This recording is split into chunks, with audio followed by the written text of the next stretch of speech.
Hello, everyone. This is Colleen Ferrary from Peak.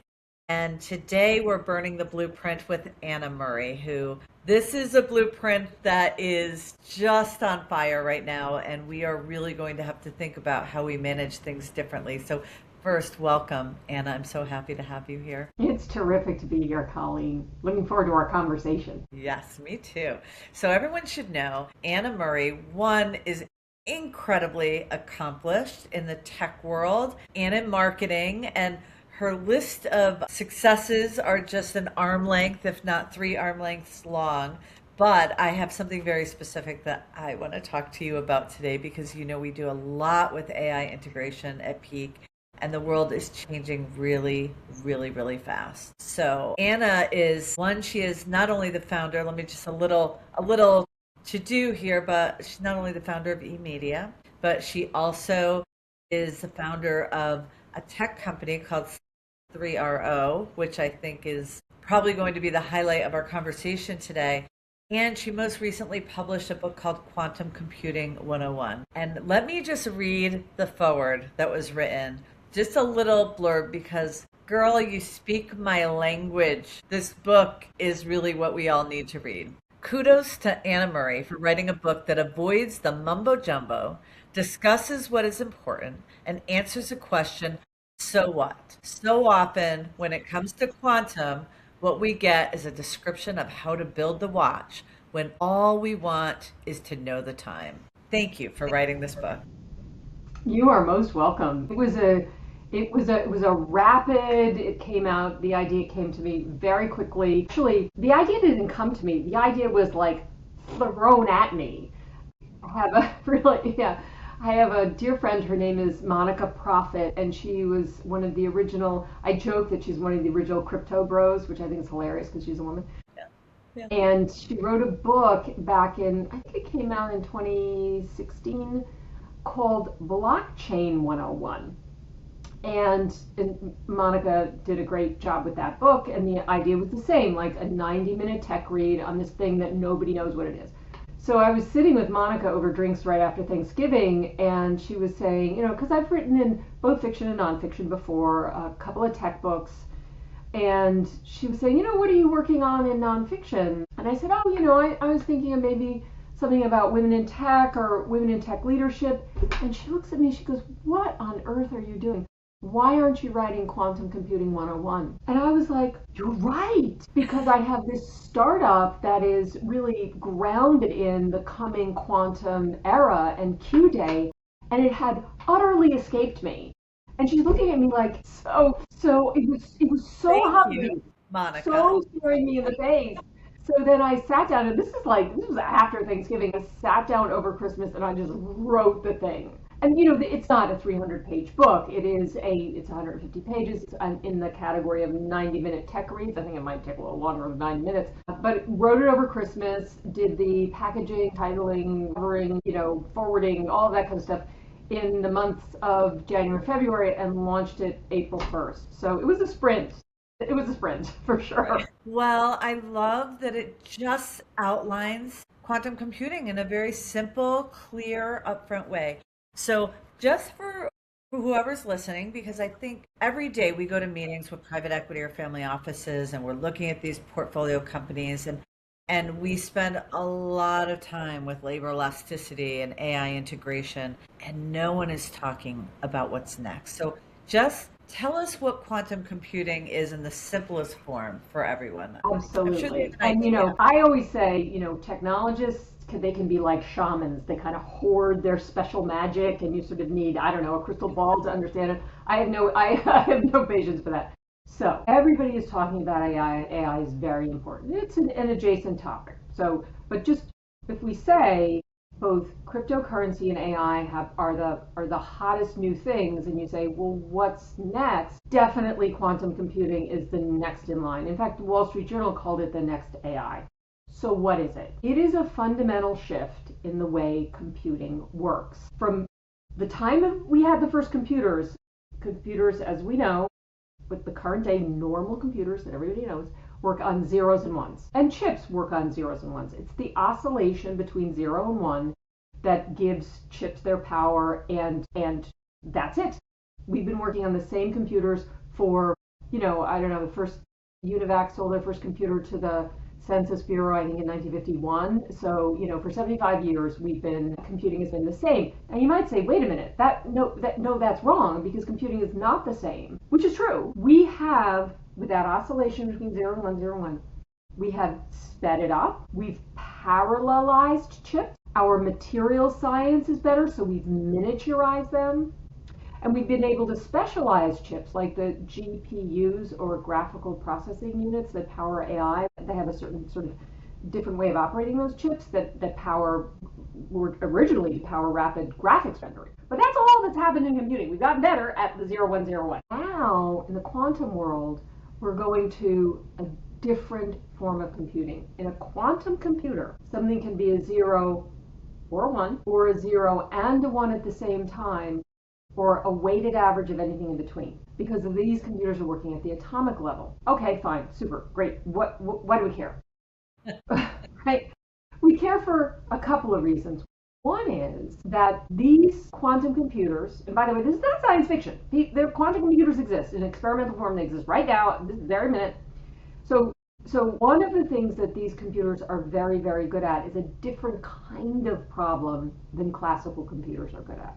So it's what's called the traveling salesman problem, which is, take the weather. When have you ever gotten an accurate weather report? Like, approximately never. And that's not because computers can't crunch the data, right? I mean, it's going to rain, it's not going to rain. I was prepared for rain, no rain. It says no rain, it's raining, right? That's the way life is. And all of the data is there. It's just that weather is such a global phenomenon, where I see like a seal burps in the North Sea and suddenly it's raining in New York. The data is changing all the time, and you could get an accurate weather report for tomorrow in New York, only you would have it 2 weeks from Tuesday when it's no good for you. So that is the kind of problem that a quantum computer is good at. It's almost as if classical computers, think of a horse race. We just had the Kentucky Derby, we're just about to have the Belmont Stakes. A classical computer, this horse runs and you time that horse. And the next horse runs and you time that horse. And the next horse runs and you time that horse. And then you figure out what the winner. In a quantum computer, you release all the horses at the same time. Because the idea is, let's say you have a quarter spinning. Is it heads or tails? It's both until it lands. So you can run all the possibilities until it lands. Now, that means drug trials and material science, in particular, those two things, and the weather and traffic reports. But really, in a commercial sense, drug trials and pharmaceuticals and material science are really going to benefit from this new kind of computer that solves a really, really problematic area that we've never been able to solve. Getting drugs to market more quickly, getting candidate materials that are going to, be better on satellites or something. All of that is going to improve. So that is one massive impact of quantum computing. So it leads me to so many other questions, but let me, before I ask these questions around security and IP and all of this other piece, how far away are we? I know they exist today. How far before you feel it impacts our lives? So the timeline keeps moving. Google has said, and we'll get into security in a minute, which is the thing that's going to happen first, and it's going to disrupt security. Other applications, material science and pharmaceuticals, that will come next. But Google has said that we should prepare for 2029. So that's right. 3 years away. It's right. Because there are problems that need to get solved for quantum computers to be commercial. Well, and then of course, first, research institutions are going to get them, and governments are going to get them, and just the way computers happened, right? They arrived in our lives. So in order for that to happen, they need to stabilize, and they need to. There's something that's called noise that exists in a quantum computer. They need for the noise to decrease, and they also need to be able to get a classical computer. We talk about bits and bytes. In quantum computers, we talk about qubits. And they need to increase the number of working qubits. Right now, there might be, 5,000, 10,000 working qubits, and they need that number to be in the tens, hundreds of thousands for these computers. So they're solving some problems. They're working with different materials. They're working with superconducting, all these things. So, and Google says 3 years. That's short. 3 years is an amazing number. It truly, truly, truly is. And we spend a lot of time right now talking about, we're kind of bringing back that old not old, but the Simon Sinek book, The Ultimate, or The Infinite Game. I don't know if you've read that, but we building a finite company or an infinite company? And we're seeing this problem in private equity right now, where we're seeing the average private equity firm is holding their fund or holding their portfolio company for 6.6 years, which is not planned for, right? Right. They generally want to be out by 5. So this 6 years that's been added on is creating an infinite problem, right? It's saying, hey, these businesses were built for 5 years, not for 7, which sounds so insane, right? So as we are looking at, we're knee deep in AI, we're knee deep in security issues. We're just scratching the surface with AI security issues. There's a great company out there, a new startup that is really focused just on insurance for AI error. We saw the Deloitte issue where Australia sued them because they had hallucinations in their work, right? I mean, people are, you have all these different levels of challenges. My mind explodes when I think of what that means at another level. True or false? I've heard quantum computing, passwords will be a thing of the past. Yeah, well, to be perfectly honest, passwords are kind of already getting to be a thing of the past. So yeah, so here's we talked about quantum computers being really good at solving certain problems like material science or crunching the numbers to get the best drug trial candidates. They solve certain kinds of math that would take our current normal computer like 10,000 years.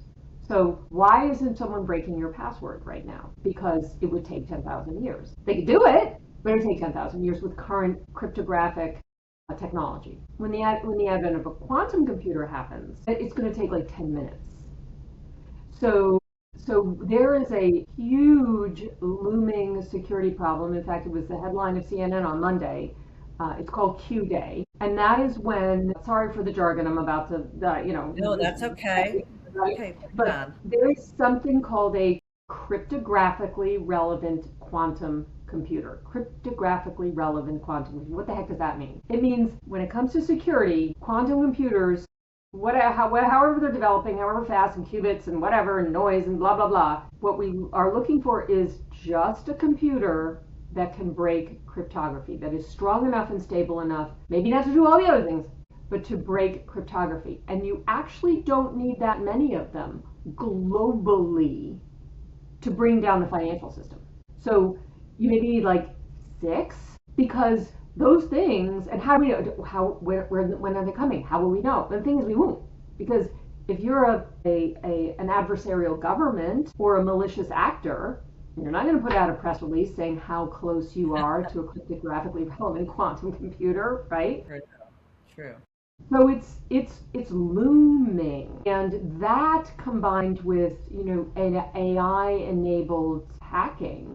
I mean, with the Anthropic release of the Mythos LLM, which is that new thing that they only released to a few companies because they scared themselves, saying, "Wow, this thing is, if you point it at an operating system, it's finding a flaw in an operating system that's been there since the 1970s that nobody knew about." I mean, holy crow! This is AI will be doing 2 things. It will be carpet bombing operating systems browsers to find vulnerabilities. That's one thing it will do. And the other thing it will do is it will supercharge phishing attempts. Like, right now, uh, you get phishing emails, and your IT group is like, "Don't click on that phishing email. Click. No, really, you got to stop it. Click.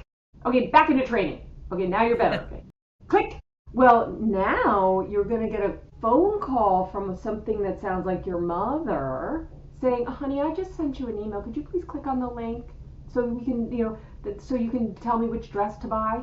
That's what phishing is going to look like. I mean, So I think it already does. I mean, I've actually heard of that happening already. So, we have the kidnappings, right? The fake kidnappings, somebody, replicating phone numbers and voices. I mean, it's unbelievable what is out there right now. So that is, I think, the perfect segue into, so thank you tell us for that. about what you're building, because I am so beyond impressed. Thank you, Colleen.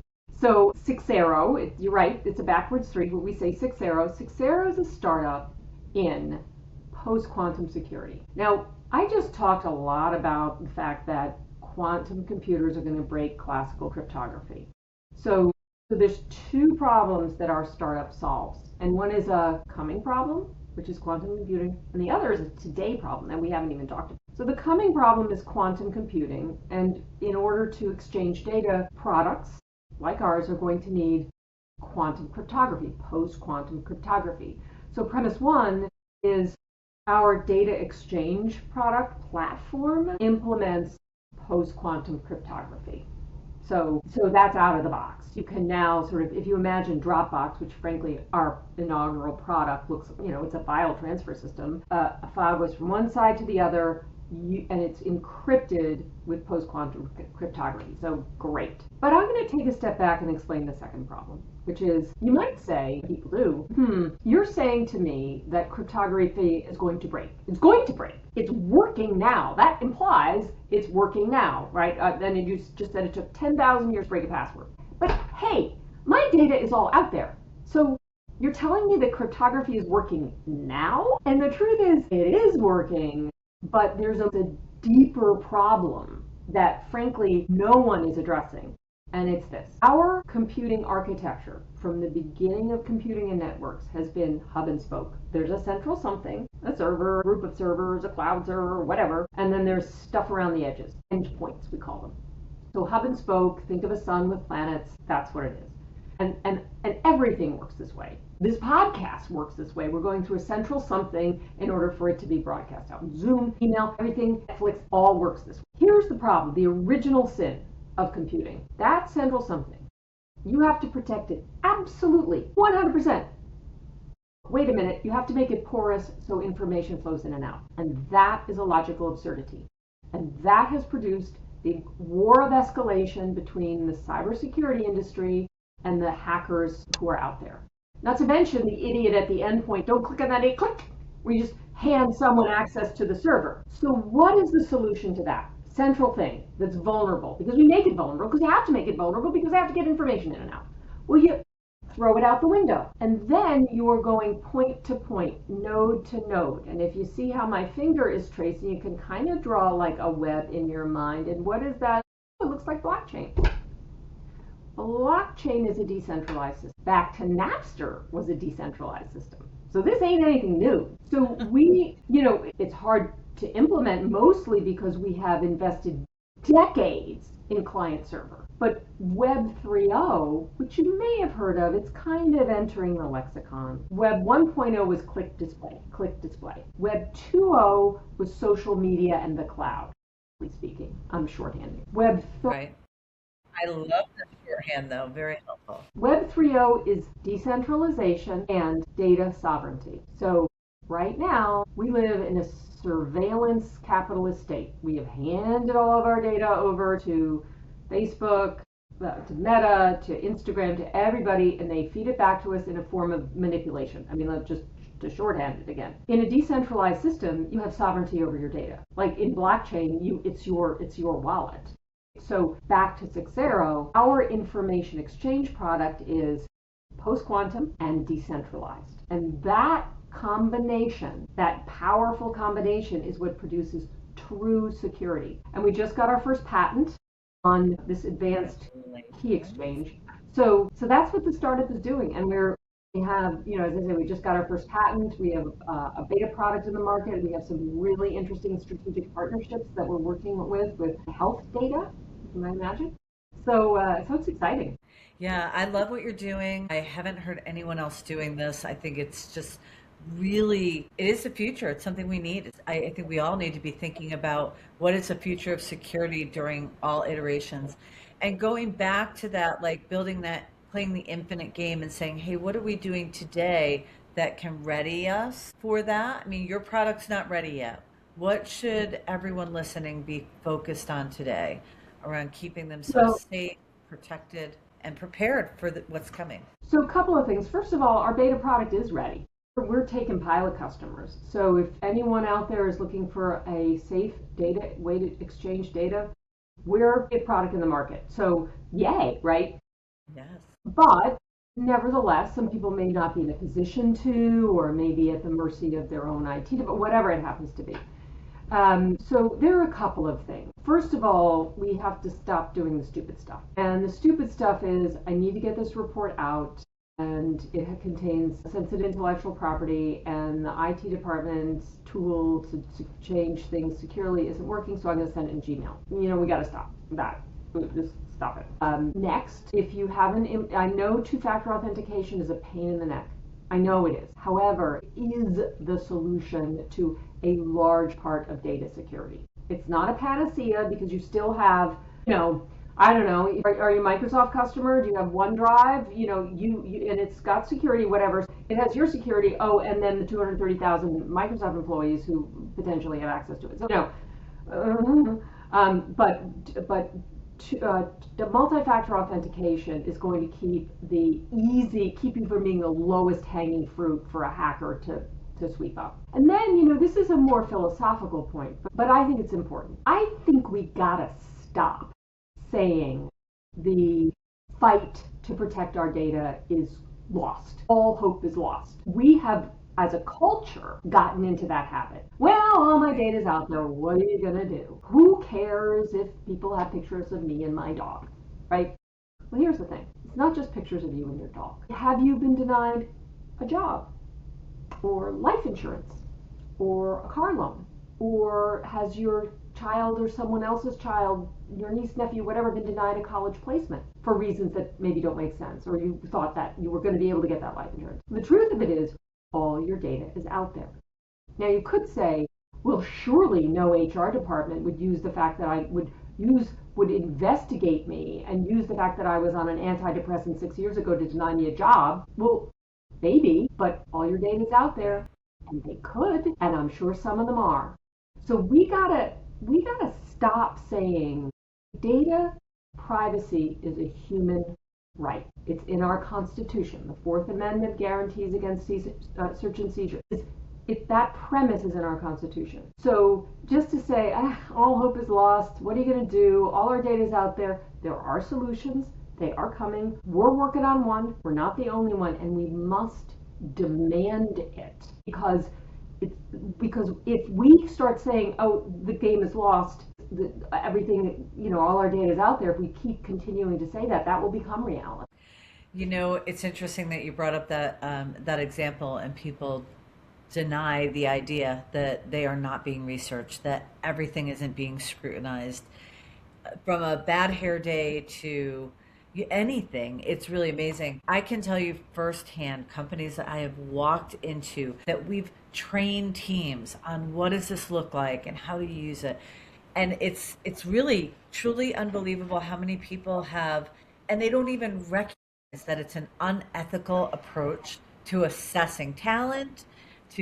And I look at, I have a friend in a very major organization. She's in a law firm at a very major organization. She's in the legal department of a very major organization in the United States. And if you post something on your own personal social media and it goes against their, like if it's, hate speech or even remotely resembles hate speech, they will now fire you. I just imagine what that means. And if your Facebook or your Instagram is private, but someone at work is friends with you in that space, and they see something that it maybe was taken completely out of context, if it's perceived as slanderous or racial or discriminatory in any way, or even, free Palestine, this company will fire you. They have pushed down the mandate that you will now be fired. This is I am with you. This is such a sensitive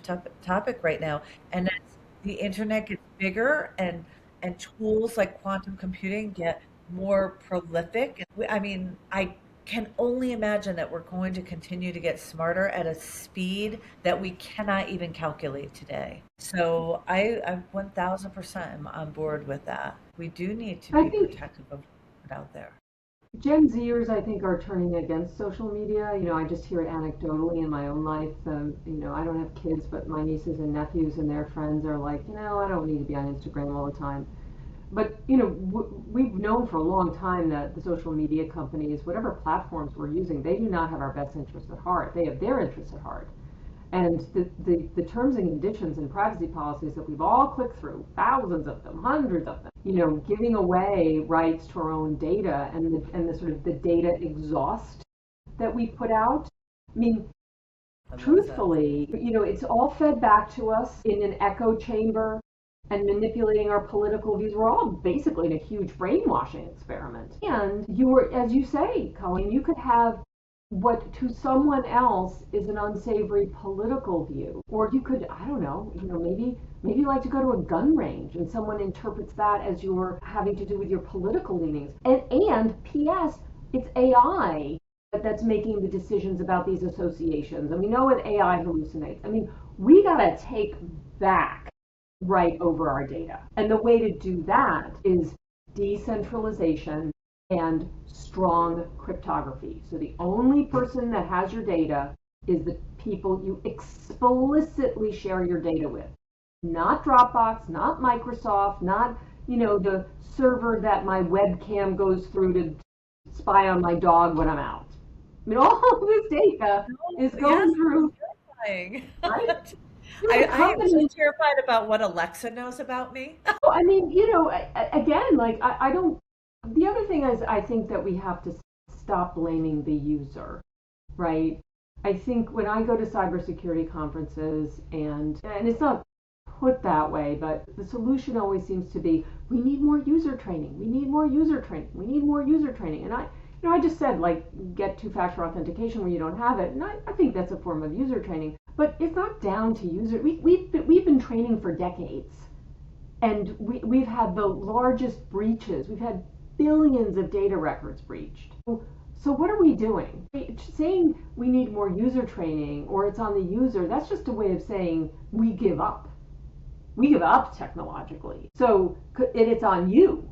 Me? I feel like I'm an army with a pitchfork and a broom against, the Seventh Fleet. Like, it doesn't make any sense. Yeah. So that's my passion around data security, and it touches AI because, of course, AI is out there harvesting everything, which in a way is great. I mean, if it's harvesting a lot of stuff, it becomes smarter.